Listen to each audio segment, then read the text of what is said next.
At this time, we'll call the meeting to order for the Carroll County Commissioners for March 18th, 2015. First item on the agenda is public input. Seeing none, we'll move into approval of the minutes. Do I hear a motion to approve? Well, first of all, Commissioner Babson won't be here this morning. He had an eye operation done yesterday, and he's got a doctor's appointment today at 10 o'clock.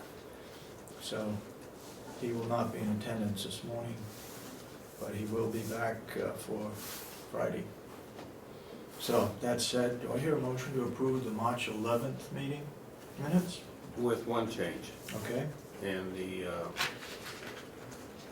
the meeting with Hill's location is going to be at 2 p.m. instead of 7. instead of 7. Yep. I'll second the motion. All those in support of the motion say aye. Aye. Aye. Then so voted. You want to sign Sure. yours? We'll use Sign yours mine. as the corrected one.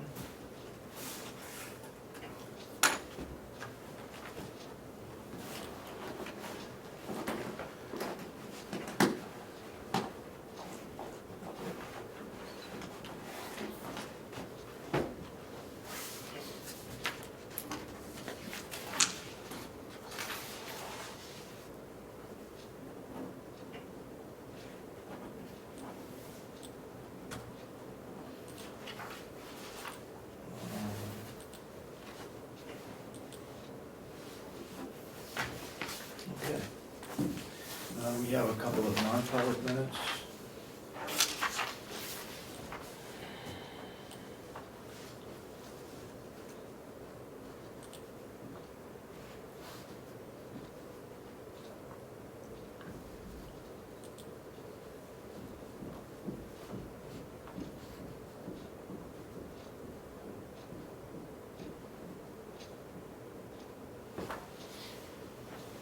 Okay.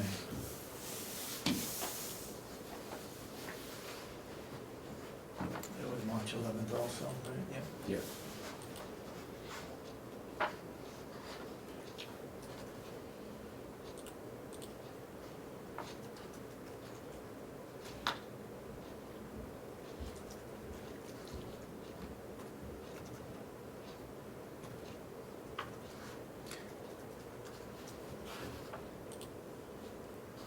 This one is going to be sealed, correct? Yep. You want to check that off and then sign that there? Yep.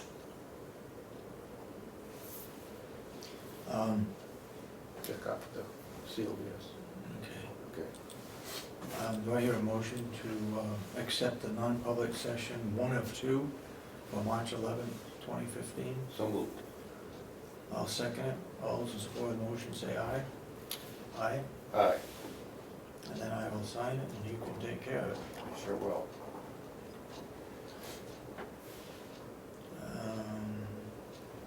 318.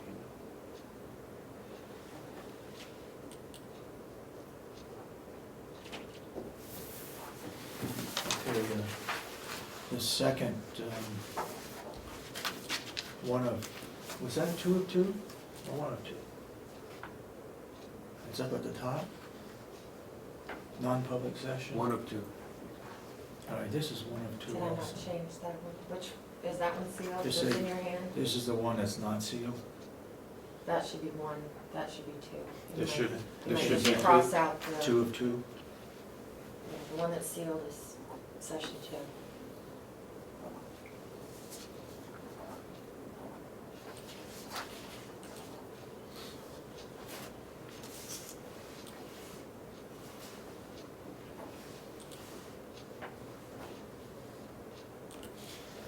Do I hear a motion then to accept the non-public session 1 of 2?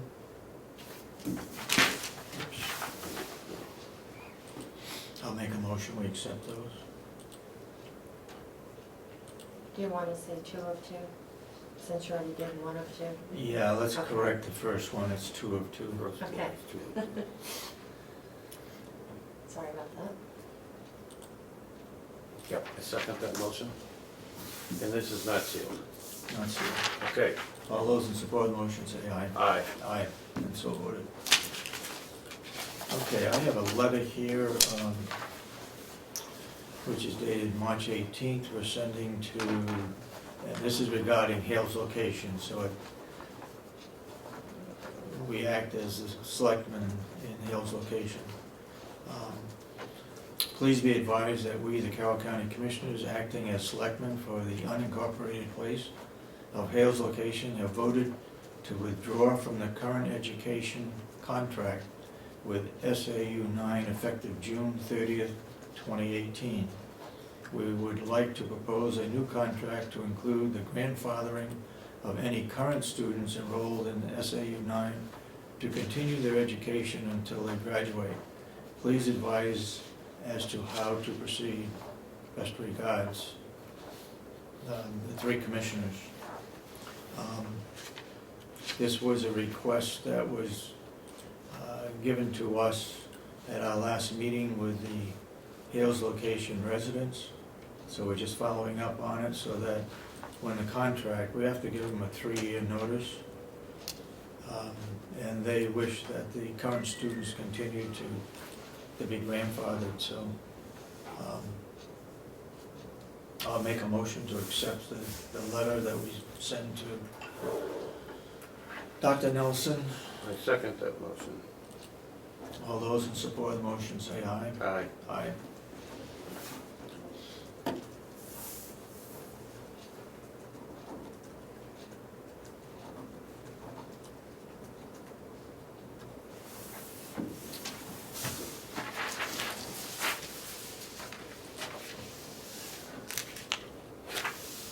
Do you have anything you want to bring up? No, just that, that management letter that we got Okay. from the auditor for 2011. Gonna have to sign that and then have Kathy Gary sign it. And then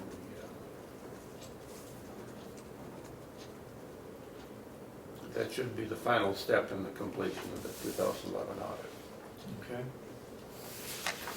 Why don't you sign it too, right under mine?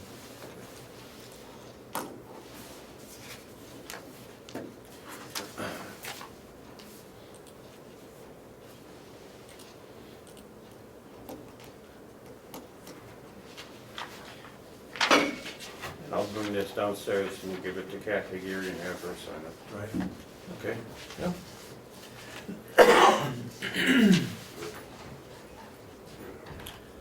Just a couple of things. One, I think since our last meeting, I did meet with the union steward over at the nursing home, just to sit down and discuss any issues that she may have had on her mind. And a couple of the items that we need to look closer at is one, the personal days. There seems to be a problem, but it's a small problem because it doesn't affect very many people. But they have a certain period of time that they have to notify the nursing home that they're gonna take a personal day off. And if we're short on help, then their day off, their personal day, is canceled because we have to have a normal coverage for our residents. So I don't know how that is gonna work out. Like I said, from what I can understand, there's only very, very few people that get turned down, but it's still sort of an issue. Second item was regarding cell phones. Cell phones right now, they can carry their cell phone with them, but they can't text or so forth while they are working, especially in a residence room. I think we need to have an exception if it's an emergency where a family member or some other individual close to them is in a hospital or some emergency event, that exceptions ought to be made whereby they can call on their cell phone or can receive on their cell phone a call from the individual. Still, it should not be in a residence room, it should be in an area that is a little more private than right out in front of everybody. But I think there ought to be some kind of an exception made for emergencies. And I suggested that maybe a handwritten note to a person's supervisor first thing in the morning when they come on their shift, that then the supervisor knows that if there's a cell phone call, then it's an emergency and it would be acceptable. I talked with Wynette about it, and I've talked with the DON about it, and they said, verbally would be fine, but I'd rather see it in writing so that there's no problem of documentation for it. It doesn't have to be a long. No, just say, Yeah. I'm expecting a call, an emergency call. Yep. Or I'd like to make an emergency call while I'm on duty. Yep. And Yeah, And it's done. we absolutely should accommodate people. yeah. We all have issues we have to deal with, and that kind of exception should be made for any employee we have over there. Right. I'm sure there are other things that we discussed, but those two were the items that we talked a little bit more about. The other meeting I had was yesterday with the DON. I talked with her for a good half hour, I guess anyway, just to find out what's going on, any issues that she may have. And there were no big issues. I did talk with her about the cell phone issue and also about the personal day. Well, that personal day bothers me from an employee viewpoint, just a little bit. I mean, if somebody's taking a personal day, obviously, there's a reason for it. Now, can we call them a half hour before their shift starts and say you can't have a personal day and you have to come in? And what is there? Wynette, could you explain that a little better, maybe? Well, the personal day is supposed to be if they call in with 24 hours notice that they need a personal day. Okay. That's in the contract, that they have to give 24 hours notice. Okay. And there have been times when someone has had an emergency and has been less time, and that's when the DON kind of expects to be able to say, is this an emergency, being such short notice? But when they call in for a personal day, if they have a shortage of on that day, she will ask if this is something that, I mean, I don't know the exact words that she uses, but she does ask if there is a shortage and they'll end up being in a critical situation, that, is this personal day, basically she needs to know if it can be rescheduled or if it's something that can't be rescheduled. Is that inside or outside of the 24 hours? If they call in the correct amount of time, so if they call with 24 hours notice, she may ask if there's going to be a shortage, and it's going to end up being a critical shortage of staffing, she may ask if it's the personal day is anything that can be changed. Okay.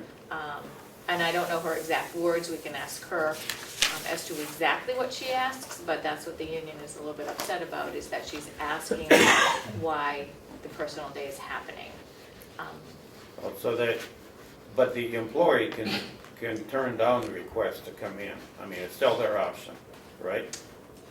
If they've given 24 hours notice, and even though we call them and say we're short, can you come in, they can still say no and take a personal day, correct? Oh, they could still take their personal day. If they had requested it in the Yeah. amount of time, they could Okay. still take it. I So- mean, if we're going to have that much of a shortage, and if the DON has to call because of that shortage, just to see if the person can come in, no, they can still take the day. Okay, so the issue is they don't, they're objecting to the director of nursing asking Asking. them. Correct, Okay, correct. Yeah. okay.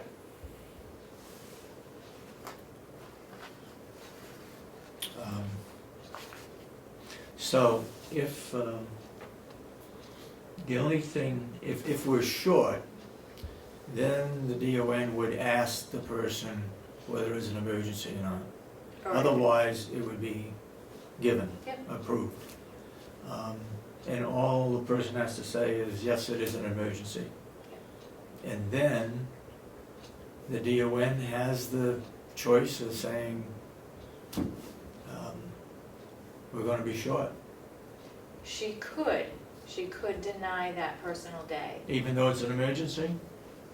I don't think she would ever do that, but But then we would be without, short. no, right, we would be short, but if it's an emergency, it's an emergency. And, you know, and I think I don't wanna really speak to it because it's kind of the nursing home, it's Mhm. the administrator and the DON who have kind of developed this need to ask why at times.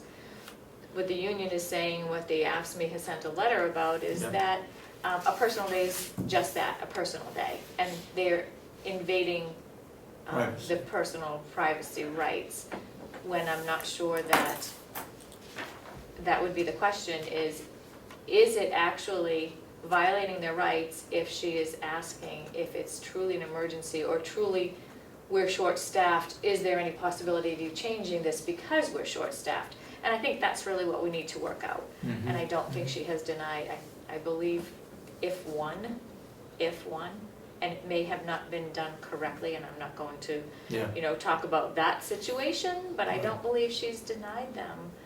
But would have to ask her that. She Yeah. has all of her documentation, Mhm. so. And it's really for what's the best for the facility and the care of the residents when some of these situations occur. She told me that they were going to have a meeting sometime next week Next week. to discuss that. And I assume you're gonna be present. I asked her, I talked with her last night to find out when it is, and I asked her to please send me the time so I could be there. I would hope at that meeting that a discussion also centered around the holidays between Thanksgiving and New Year's, where a lot of people are requesting to be off, that be blanked out and no personal days, with the exception of it being an emergency, be approved during that time. So I hope that would be discussed at that meeting as well. That seems to be a critical time when people want days off because of Thanksgiving and Christmas and New Year's. Vacation time, sick time is a given, but personal days, I think, should be blacked out for that period of time. But I guess I'm not voicing my opinion, I just would like to see the committee or whoever's meeting discuss that particular. Yeah, definitely. And I Problem. think with kind of the honeymoon period is over in the nursing home, being in the new building, and they're kind of getting all the, all the hiccups out as far as staffing needs, as far as the, Mhm. the contract, now that we have a tentative new contract with some language in it, not discussing the wage piece of it, but just being able to work out some of those things that new DON has found in the Mhm. scheduling pieces. And it's, the first and foremost is to follow the regulations of the state set Yeah. forth, as well as the care of the residents, and that's the most important piece. I guess my other question would be, I guess I was always told over the years that we have good coverage, more so than perhaps some of the private nursing homes. And I guess what type of coverage are we talking about? are we deficient in coverage? What does that mean? Is there a definite standard that the nursing home is Yes. using, saying we need so many of these people on, so many of those people on, and we can't deviate from that unless it's an emergency? I don't know what that requirement is, and I think that needs to be also defined Mhm. as to what the standard is of a full house. Absolutely, and I know Lori could definitely speak to that, be that she Mhm. has all of the Board of Nursing and all of the requirements that are in place, and that's what she follows. And she would be the one to speak to that, because there are minimum standards. And when she ends up being in a critical situation, they have to call agency, or there's those Right. things that are very, very costly to the county if there's not a good control over the scheduling and the staffing. So, yeah, definitely, I think next week, talking about some of those things and seeing what we can come up with for some overall policies for the entire facility, not just union, but overall policies that don't conflict with any collective bargaining agreement, but to be able to have that ability to staff the facility correctly within the standards and guidelines. And also, as I said before, the care of the residents is what is the utmost importance. We are trying to get the staffing levels up with, hiring those people who are in the right places, and also having the per diems that we do need, that we can call, which is the true intent of a per diem, is when you need someone to call them, get the staffing levels up. And we're getting there. We're doing pretty well filling a lot of those holes that were there. So I think, we see a light at the end of the tunnel, and I'm sure we'll get there. And Lori and Megan and Howie and all the rest of the supervisory staff, they're doing a fantastic job of trying to get to those accurate levels. The lawsuit that is attached to this, There has been no policy. I understand, but what they're saying in here is that some teachers were asked the reason for their personal leave, and then they were denied leave. Isn't that a little different than what we're doing? I mean, we're asking, which they're objecting to, but are we at the same time denying leave if, I thought you said we asked the question, but we're not denying leave. Well, and I think I believe, and I am not 100% sure, I believe she only denied one Oh, she has denied, okay. that was not given properly. That 24-hour notice was not given properly. Oh. And that, as I said, that needs to be asked of her. She knows the facts. Okay, This is what I believe is the case, is that was the request wasn't given properly. okay. But Because this I'm not sure. lawsuit here doesn't really apply if we're not denying leave, if it's given properly. And I think the key point that this decision came up with was number 3 on the last page, and it says the term personal means private and should be left at that. The requirement to divulge the nature of one's personal affairs is an invasion of one's privacy. I think that's the point they were trying to make on Okay, this documentation, that she shouldn't be asking why they need the day.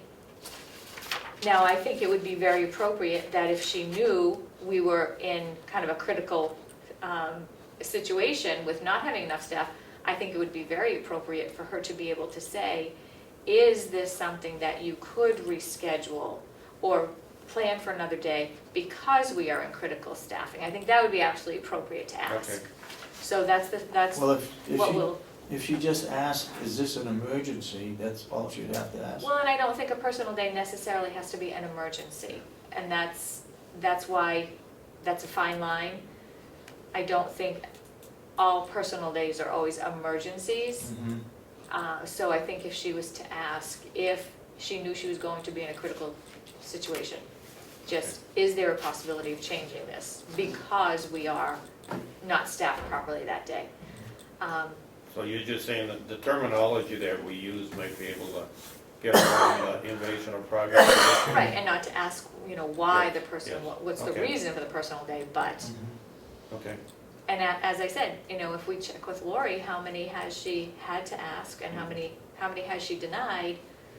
Those are the real questions. The other thing I'd be interested in is, if somebody takes a personal day, is she going out and trying to find a per diem before she goes back and asks somebody that's taken a personal day? I mean, what's the sequence of events here?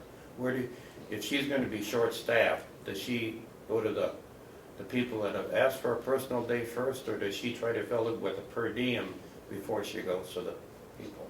And that would be a question for Lori, Yes. but I believe that, you know, they tried their hardest, darndest to fill any of those, you know, Okay. requests Yeah. with the per diems or people who have that day off that still are able to fall within the 29 hours and under, because we Okay. have to stay 29 and under. So I believe they do try to fill that shift. Okay. And they know their schedule pretty good Yeah. as far as what flexibility they have. Okay. Oh, and here she is, and you can Here ask all she those is. questions later. Are we still on schedule for 9 o'clock? 9 o'clock, yeah. Is there anyone else out there? Okay, yeah. You want to ask Lori some of these questions? Sure. But, Lori, we were just talking about Come on now. the personal days and what's the procedure when you have to somebody's schedule when you actually go back to ask them if they can, or call them to see if they can not take the personal day and work out. Can you take us Because you're through- short. Yeah, can you take us through those circumstances? Yep, so if we have sufficient time, we don't always get sufficient time. Okay. As the collective bargaining agreement says, they only have to give 24-hour notice. Right. So if I'm not in the building, it doesn't get approved. It's basically notification to the nurse who takes the call, so nobody's approving it, and they just take it. So it leaves us short without having the opportunity to find the coverage. Some do give notice, so this week I received a personal day for mid-April, Okay. and we were able to cover it Okay. with sufficient time. But if they don't give 24-hour notice, then according to the union contract, we don't have to honor that request, is that correct? That's how I read it. Okay. Now, what would be the case if somebody gave us, say, 48-hour notice, and then you got down to the wire and you were gonna be short? You call that individual sometimes to ask them, even though they requested a personal day? Absolutely. We notify them. If they're in the building, we talk to them face to face. If they're not gonna be in the building before that, we would make that phone call. Okay. I guess that's what this one issue is that they think that's an invasion of privacy, is that correct? Well, I think, as we talked before, that the invasion of privacy is when I guess I'm not clear, but Okay. I'm thinking with what has been discussed, is that when they're requesting an emergency personal day, but they say they're sick or don't wanna drive in due to snow, that we kinda get that clarification to make the determination whether that's an emergency or not.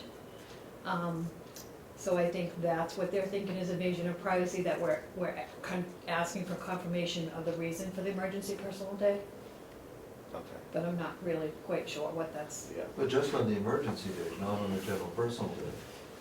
okay. So if somebody says they have an emergency, we just want to confirm. The same as when they call in for sick, people always identify why they're sick to know whether we have an infection. We're not trying to get into any kind of personal information, but when it's an emergency, we just want to know whether it's an emergency or just a lack of planning.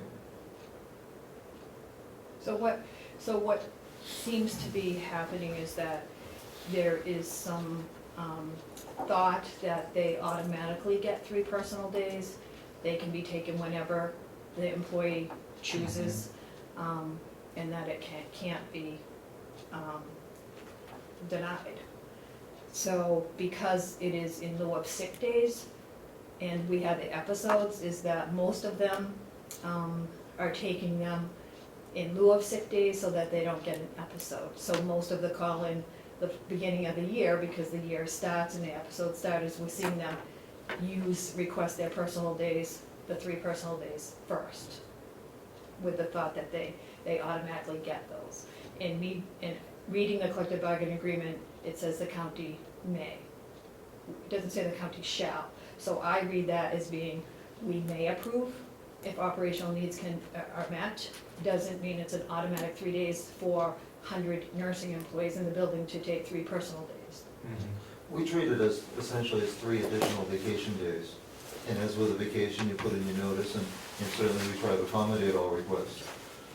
But we treat it as vacation days. Many staff have treated it as additional sick days.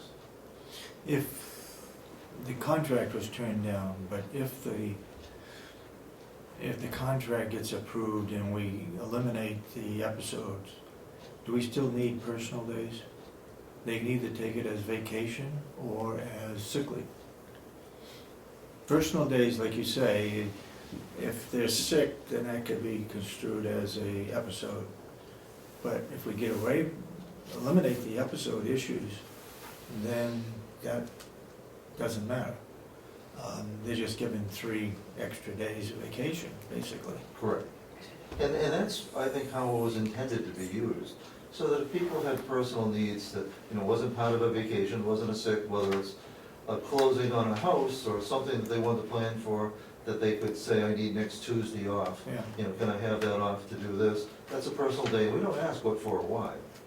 That's a request, and if we can fill the slot, if we can cover their position, there's no problem with it. Doing away with episodes will take away the need for gamesmanship that has happened. I would also hope that you would take a look at the timing between Thanksgiving and New Year's as to whether personal days could be taken unless they are truly an emergency. That seems to be the time, from what I understand, where you tend to be more short on help because people want vacation time during those holidays. And maybe that should be blacked out as far as personal days. I just think you ought to take a look at that and see if that should be done. John, go ahead. How you doing this morning?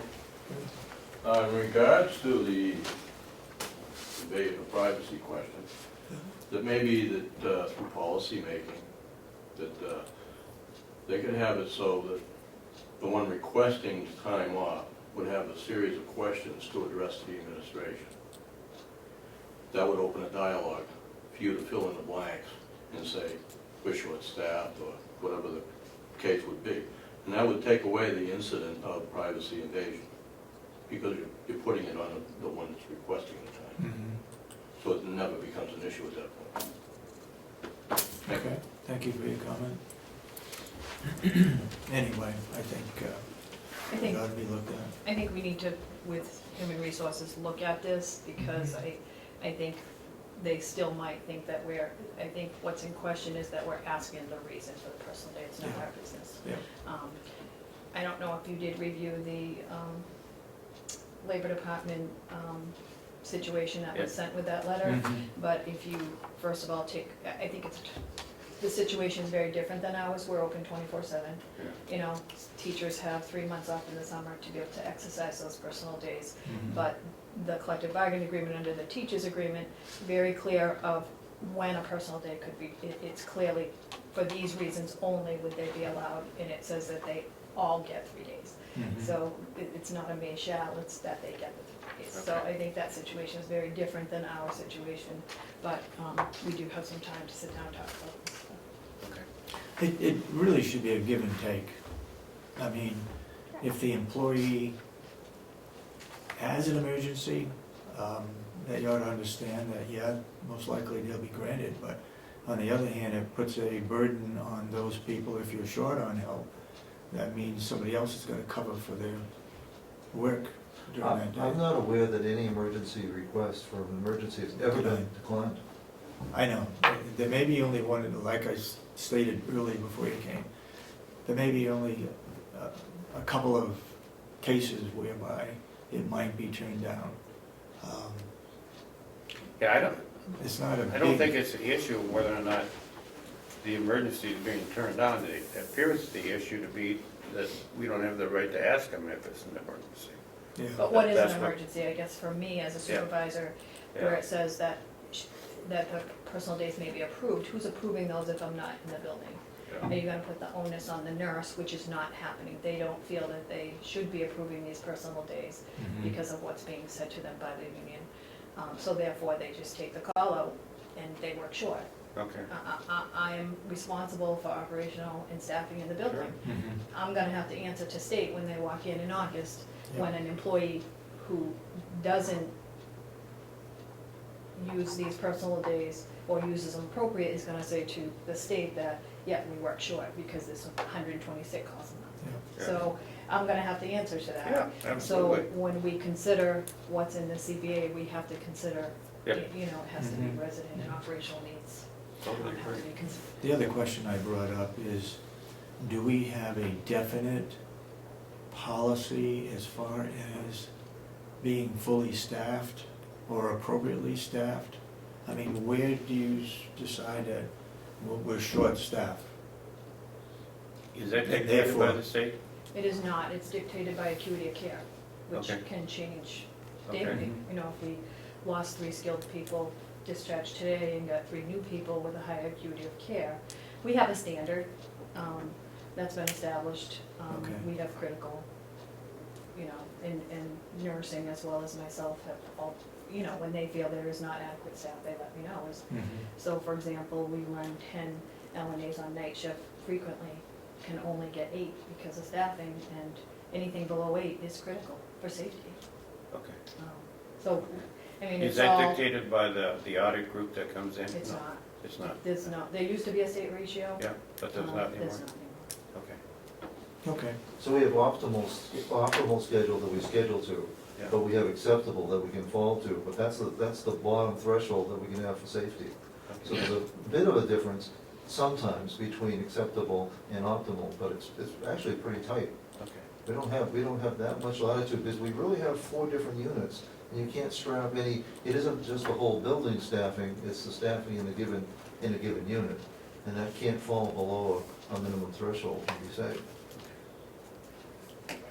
Can that unit that's below staffing use somebody from another unit? For example, maybe the Alzheimer's wings need more staffing than those that are not Alzheimer's. Can you shift a person from upstairs, downstairs to cover? And we Yeah. do. You do. So if we had 2 calls, we've had a call already for 3 to 11, so we're already looking at how are we gonna shift it for safety purpose if we can't fill that by 3 o'clock Mhm. today. So we do that. Sometimes we'll split one person half and half, if we're really critical. Yeah, yeah. So yeah, we look at it. The building is a wonderful design, but those 4 major units are divided into 2 subunits. And if you're on one side or the other, you're not within earshot, much less vision of what's going on, so fall prevention gets to be a real risk. The ideal situation is there should always be an LNA in each side. And once you fall below that, it's getting less than ideal, certainly less than optimal at that Yeah. point. Well, and many need 2 for assistance, so when you're down to 1 aide, how can you provide that assistance if you don't have a second person? Mhm. Many of them are 2-person, Yeah, yeah. so. Okay. Okay, well, work on it and see what you can do. Okay, I guess at this point in time, at 9 o'clock, we were scheduled to go into non-public for a grievance hearing. So I would make a motion that we go into non-public under RSA 91A3, paragraph 2A. The dismissal, promotion, or compensation of any public employee or the disciplining of such employee. So that's my motion. Do I hear a second? Second, Commissioner Miller, yes. Commissioner Sorensen? Yes. So we stand in non-public. I should have mentioned that we will be going to Hale's location at 2 o'clock, but that's not a commissioners meeting, that's a selectmen's meeting, and the purpose is to go over their budget with them so we can get it approved on Friday. So we stand in non-public for a grievance hearing.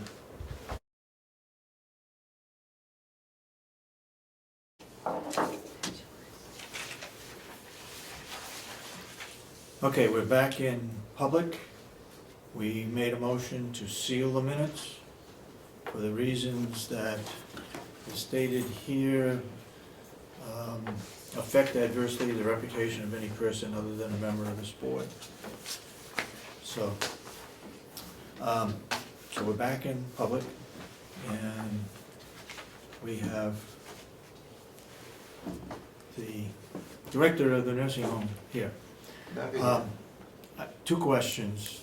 One is, how can you justify all of the revenue that will be coming in the year 2015 of If- $1.6 million? When we didn't make what we had predicted in 2014 by 600,000. And that's correct. In fact, I'm not sure that I can. The numbers were changed by the delegation to increase from what had come before the commissioners. What we originally presented is something that I have a great deal of confidence in. Yeah. The delegation subcommittee asked me, is it possible? It is possible if we track along the 2012-2013 route. Can we do that? Don't know. Do we know what pro share will be as determined by the legislature? We don't know. That's right. Do we know what the Medicaid rate, final rate adjustment will be? We don't know. So that while it is possible, I know that it was their position, that they thought that if, as we get to the mid-year mark, it isn't tracking right, that they could make a adjustment to that. You know what it means to make an adjustment to it? It means a supplemental budget. You would have to. Or finding that money someplace else within your budget. And that's why I prefer what the commission has adopted, which is a reasonably conservative revenue projection. I guess if I was in your shoes, I wouldn't have said, yes, it's possible. I would have said, look, this is what I think. Last year, we were short 600,000 or whatever it was. So how can we say that we're gonna make up another 600,000 on top of what we were short last year? I guess I would have used the word that, yes, I mean, anything is possible. It's not Anything is- probable, though. But not probable, yeah. Yeah, I mean, I think we're gonna get hit pretty heavy not having that income coming in. I'm not sure where it's gonna be made up, because our budget is getting tighter and tighter and tighter. And especially where we didn't make what we thought we was going to make last year, and we're 7 million short, and so the likelihood that we get, was it $80,000? Would be our portion. Not that's gonna shortfall. make up Yeah. 600,000, but we're even gonna be short that In addition. in addition. Now, and it was predicated on 2013 and not last year. Yeah. And that's the part that suggested the possibility. Now, the facts behind the matter also speak to something that's non-nursing home related. If some of those cuts happen with Medicaid, because the county is responsible through BAS, not just for Mountain View, but for Yeah. what goes on throughout the county, Yep. you could actually see a savings in the BAS line if the rates go down everywhere, which is an awful way for anything to happen, but doesn't always get talked about. But there could be a savings, not in the Mountain View line, but on the BEAS side. So that if things, assuming that things run in tandem, it is conceivable. It's not likely, but it is conceivable of our meeting those numbers. But a lot will depend on that Medicaid rate adjustment and a pro share number that we do not control, and we do not, and our case mix index, which is improving. Yeah. And others, and there are some steps we can take, but it's not the ideal situation. I would have felt a lot better if we had never put the pro share money in, because again, that is something that we're not sure of. They could eliminate that 1 year right away. I mean, That's always a possibility. that is And we didn't put that in until, what, 2 years ago? We've always held it out there, saying, yeah, there's a good chance we're gonna get it, but we're not sure of it, so therefore, we don't put it in. If we get it, great, then we have extra money, surplus left over, we can use that for the following year. But right now, that's in there, so that makes it even tighter as to how you're gonna come up with that 1.6 million. It is likely to get pro share money, what's not known is how much. Yeah. In some ways, the pro share money in theory should go up if Medicaid rates go down. That's theory, yeah. In theory, but we don't have any confirmation from Concord on that as yet. And probably won't until July. In fact, it won't, in fact, Okay, I it won't hope, be until July. you know, I hope we make it, but I told the delegation that I wanted on record that I didn't support that, because I don't think we're gonna make it. But anyway, And I think the delegate, at least the subcommittee, I can't speak for the delegation, I think the subcommittee knows that they've chosen a very optimistic path. But in doing that, I think the commission has established the reasonable budget. When they vary from what you recommend, I think there's an aspect where they essentially do so at their own risk. You were very clear at the meeting of making it clear that it wasn't something that you agreed with or supported. do you see anything else coming up Friday regarding the nursing home? Because the nursing home budget hasn't been approved yet. They're gonna go through that. Well, the hard part is that they've made some pretty aggressive cuts. The single thing that, if I were to say bothers me the most, is we have some very diligent supervisors and managers who manage their budgets extremely well. Well, one of the perspectives taken was that if there was money left over, well, you had too much money. And these are people that managed the money, tried to save the money because it was budgeted, they didn't spend it. So now they're gonna find, if the committee's recommended budget is approved, that their monies for next year will be reduced by the monies they didn't spend this year. That's a hard, You heard what I said during the department heads meeting, it'll never happen again, yeah. that if you put it in your budget, that means you need that item, and that item then ought to be purchased. If you don't need it, if it's not a necessity, then don't put it in. You know, I guess we've gotta operate that way. If it's in the budget, we don't say, yeah, we could live without it. If it's in the budget, that's what we need, and that's what we need to spend, and spend it where it's appropriate.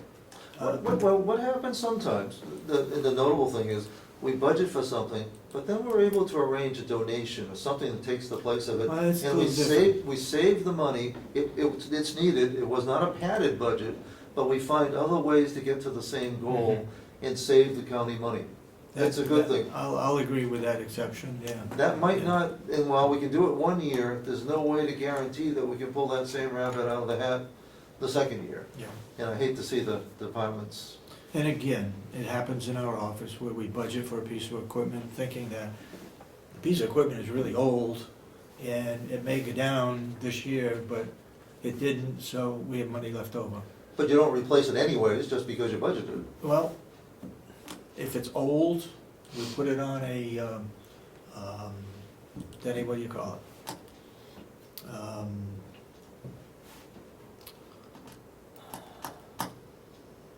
A life cycle as to how many years is that piece of equipment really good for? Yes.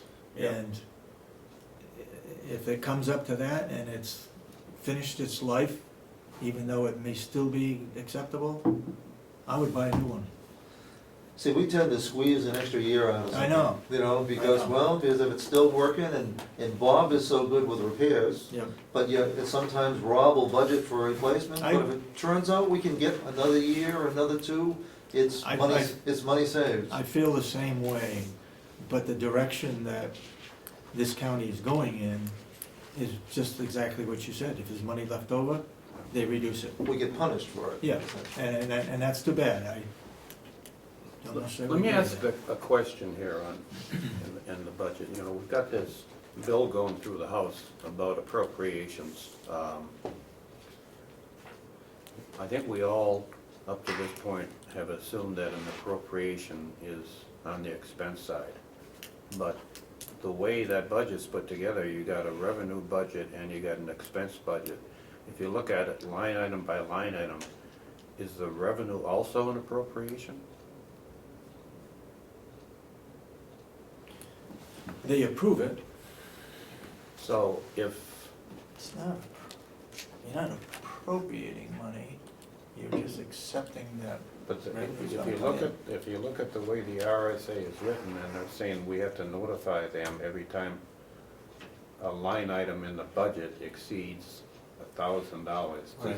Is that just on the expense side, or? I would assume it's on the expense So side. you're saying that on They the didn't say revenue? anything if it was less than what you predicted. Yeah, They said if it was more than what you predicted. yeah. But when they approved the budgets, they took the bottom line in each department. They didn't go by, I know they did. I know they did. If revenues do not meet target, the implication for the county is a cash flow problem.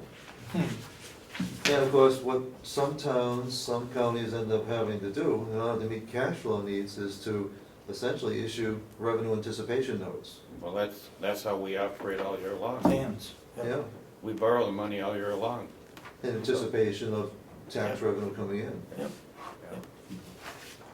Okay, Yeah, I think that's a real reach to put the revenue that high. I mean, that we should be doing conservative budgeting, and that means on both sides, both the revenue side and the expense Yeah. side, to cut the expenses to the bare bone and then reach for the moon on the revenue side and get, I mean, that's very poor budgeting. In the somewhat defense of the that's the way they do it subcommittee, in Washington. Yeah, I know. well, the subcommittee was, they weren't just pulling numbers out of the sky, they were looking very heavily at 2013. They saw 2014 as being the anomaly, and they didn't want to base the future on the 1 year that's unusual. The trend, so they have, it's a reasonable, albeit very optimistic basis, but it's. But you know, Howie, that, to me, that's best case budgeting. When, if you look over the last 5 years on revenue and say, well, let's pick the top year, and you're gonna repeat the top year out of the last 5 years. I mean, what's the justification for that? Well, it's last year that was the unusual one, it was unusually low, and that's what they were seeing, is that they also want to base it on the worst case in 5 years. The 2012, 2011, 12, and 13 were reasonably consistent, there was very incremental change. So And- why didn't we go with 2012 then? Well, they went with 2013 and 2012, Which is the best year. well, they weren't that optimistic. Okay. So of course, what I don't know is whether 2015 is gonna be closer to 2014 or 2013. Exactly. None of That's us the know part that. that I can't tell you. There's None too of many, us too know many. that. Yeah. But when you look at the registry of deeds, they predicted that they wouldn't have the revenue in, and they went with that. And, because we've been scaling down in that area. and Yeah. the Real estate market is not exploding, and I think that's a reasonable Yeah, estimate there, that is going down. Yeah. Why, you know, with all the cutbacks we have on healthcare, and why we would be that optimistic, just, I don't understand it. But anyways, it is what it is.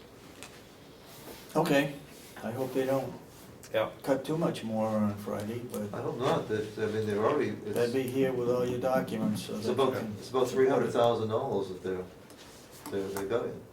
They cut it 300,000? 339,000 from expenses. Where was the major item? Most of it, let's see, where were the big, well, of course, the big parts were from insurance and pay, and Yeah. mostly from insurance and they wanted everything cranked back to the 2014 actual on a number of different things, and that's where the big dollars were. We will most likely, well, I don't know what's gonna happen with the union. We've got calls in to our attorney and to the union attorney to see if we can't get together real quickly. Hopefully, March 26th, can you do it March 26th? it's already on the list. Yeah, that I have holding March 26th, which is next Thursday at 9 o'clock in the morning. How are you available then? Next Thursday, I will be out of town at a meeting. Let's check.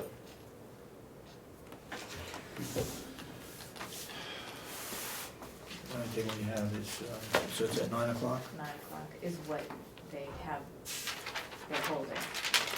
What? That's what they're holding if you are able. The two attorneys? Okay, let's confirm it. I mean, if we don't come up with a solution, then it's gonna have to be a supplemental budget later on. Because there's nothing gonna be in the budget for that union.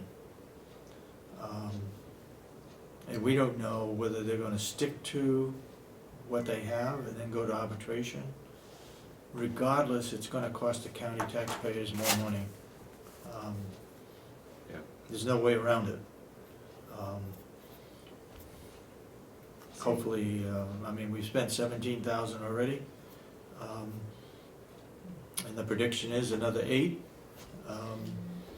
And then if we go to arbitration, we're gonna pick up half the cost of the arbitrator.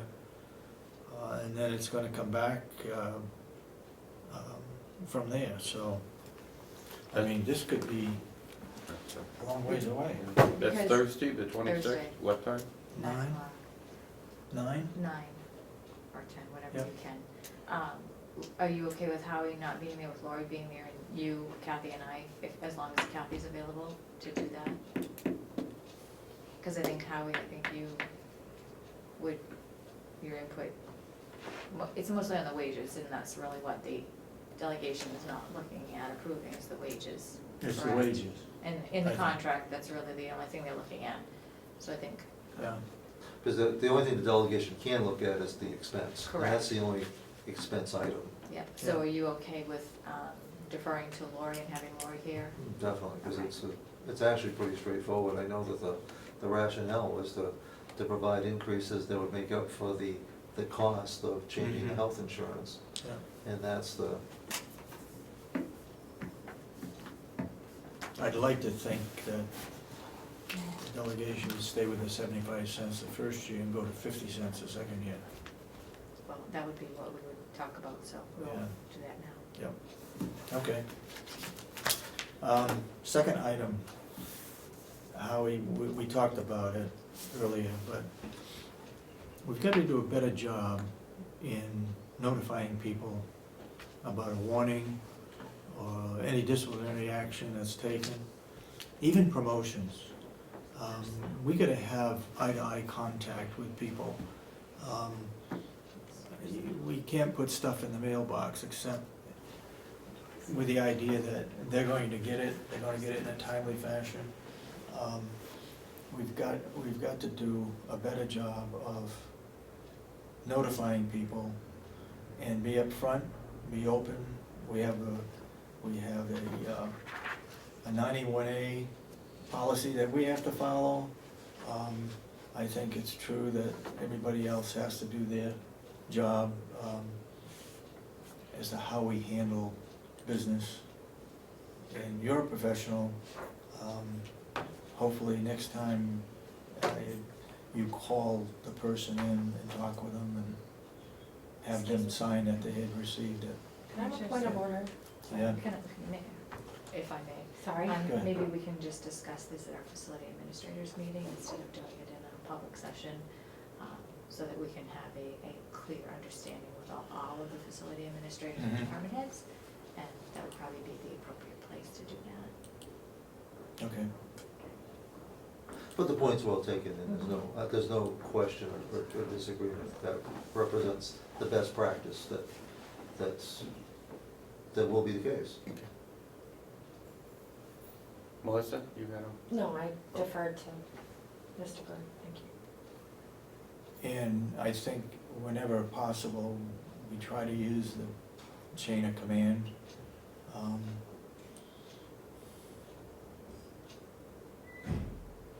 Enough said. We had a discussion in public, and we were talking about chain of command, and one of the issues that I want to raise is that some of the policies talk about supervisors, and what I pointed out to Lynette is, to me, we got two kinds of supervisors. Somebody has the title supervisor, and then there's also the terminology that whoever you report to is your supervisor. Correct. So I think we gotta be real careful on these policies when we're talking about a supervisor. Are we talking about a job classification, or are we talking about the person that you report to? Because to me, the way some of these policies are written, it's confusing. The fact of the matter at Mountain View is that we refer to the supervisor as being any management personnel. It isn't necessarily who you report to. Okay, but So if somebody were doing something wrong, somebody were smoking where they shouldn't be smoking, it isn't just the person they report to. If we're an LNA, it isn't their charge nurse, it could be Bob, it could be Rob, it could be any management staff would have the right and the ability and obligation to supervise, write That's that right. person But up. you understand that, but if I pick it up and read it, and I see the term supervisor, I'm saying to myself, does that mean the nurse classification supervisor? Or, No, point, that point is well taken. We need to Yes. the degree that it's not clear, and sometimes when you write something, it's clear to, it's from one clear side. to you, but it's not to me. And I want you to know what the real intent is and what I I think represents best understand that. practice. But we do need to clarify that. Yes, you do. And I think there's also sometimes you find a reluctance of a manager from one department to supervise or discipline a staff member in another, and that gets to be an uncomfortable, but it's actually a requirement. We expect somebody who's a manager to be a facility, Yep. throughout the facility, not just with the people that report to him or her. Totally agree. I find it confusing sometimes that we use the term two different ways. We could. But that's well taken, and we need, Okay. because the staff, well, all staff deserve to know Yes. exactly what their realistic Yeah. and reasonable expectations are. Yeah.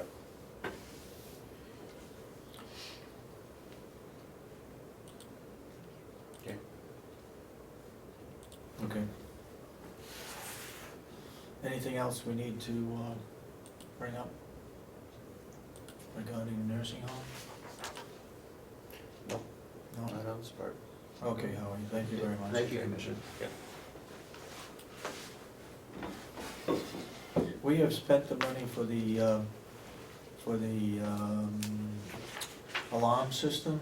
We're spending it. You're spending it. The installation has started. Yeah. They'll be back in earnest next week, from the note that I got today.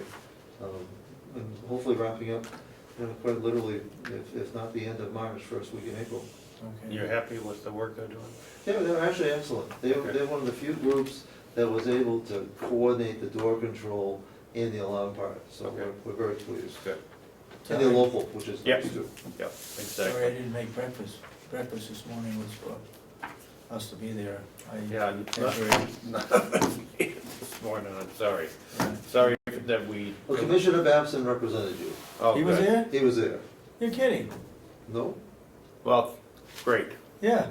I'm glad he did. He had a doctor's appointment during our meeting. so- Yeah. Yeah. Okay, Thank you, Howard. Commissioner.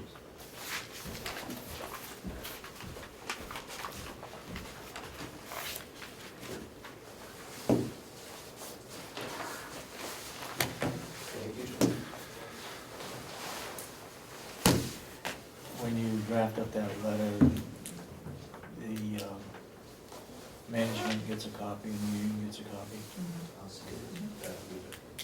Anything else we need to talk about today? Do you have anything on the action list, Melissa? I just have a question, trying to get ready for Friday's meeting. Yeah? Could, I don't, if you approve, could one of you please ask the business office to upload the latest version of the budget packet to the website? The last version is dated February 19th, and they've had 2 meetings since then. Okay. So that the delegation recommendation column reflects what happened last Friday, so we can be current. Specifically with the nursing home budget, the February 19th version doesn't have any Those of the subcommittee's recommendations. And if that could possibly be done today or tomorrow, it's, you know, so people have a chance to review it. Whether we can do it today, our auditor has top priority on getting any information that we have to provide, so maybe it gets done by tomorrow. I appreciate it, just helps everybody get a little ahead of the game and Yeah. answers questions before Yeah. they get here. So. Okay. I'd like you to look at this and make a copy of it, so you have it, because we've been doing some dual roles here. So, motion, the other one, motion to adjourn? Second, Okay, thank you. all those in support of the motion, say aye. Aye. Aye. You see what this is? Yeah?